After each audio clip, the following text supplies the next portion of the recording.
ہم مجلس عمل کا حصہ کیوں نہیں بنتے؟ ہماری مجبوری ہے. جو گئے ہیں ان کی مجبوری نہیں ہوگی. میں دارالعلوم کراچی میں حضرت مفتی رفیع عثمانی صاحب متضل العالی کے پاس گیا. کہنے لگے بیٹا میری تو آپ کو مشورہ یہ ہے کہ آپ بھی مجلس عمل میں چلے جائیں.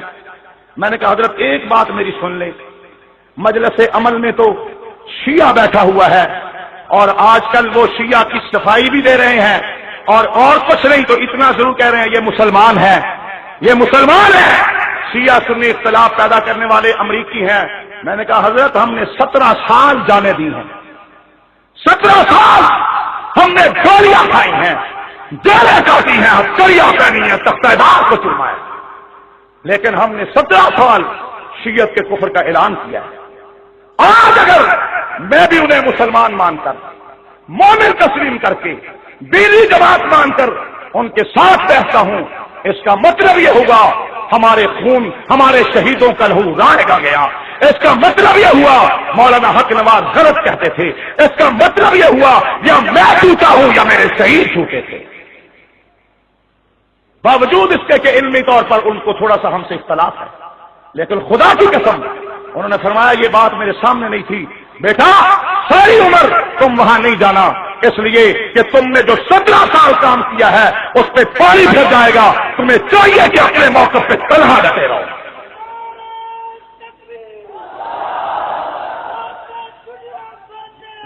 بس بس بس.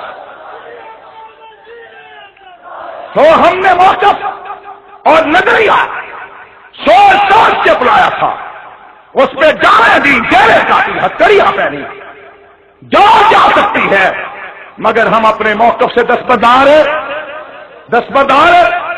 اور ہمارا نظریہ یہ ہے کہ پاکستان کے، ہندوستان کے، بنگلہ دیش کے، عرب امارات کے، سعودی عرب کے، برطانیہ کے علماء نے جو فتویٰ دیا ہے وہ فتویٰ حق ہے. اس فتوے میں کوئی تبدیلی پیدا. ہمارا موقف، ہم تو مفتی ہیں نہیں، میں مفتی نہیں ہوں، حضرت مولانا علی شیر حیدری مفتی، مولانا ضیاء الرحمان فاروقی مفتی نہیں تھے، مولانا اشار القاسمی مفتی، مولانا حق نواز جھنگمی مفتی، ہم میں کوئی مفتی نہیں ہے. ہم نے فتویٰ بھی نہیں دیا ہے، فتویٰ ہمارے اکابر نے دیا اور اتنی بڑی تعداد میں دیا. خدا کی قسم قادیانیوں کے خلاف اتنی بڑی سطح پر فتویٰ نہیں آیا تھا جتنا بڑی سطح پر فتویٰ شیعہ کے خلاف پوری دنیا کے مسلمان مفتی حضرات نے دیا ہے. دعوے سے کہتے ہیں. اگر کسی کو شک ہے، بلوری ٹون نے کتاب شائع کی ہے، تمام فتوے جمع کر لیے ہیں، 2 جلدوں کو 1 جلد میں شائع کیا ہے. فتوے گن لیجئے، مفتیان کرام کی تعداد ہزاروں سے کم نہیں ہے. ہم نے فتویٰ نہیں دیا، ہم نے تو صرف یہ کہا ہے کہ ہمارے اکابر نے، ہمارے بزرگوں نے، ہمارے مفتیوں نے جو فتویٰ دیا ہے وہ حق ہے.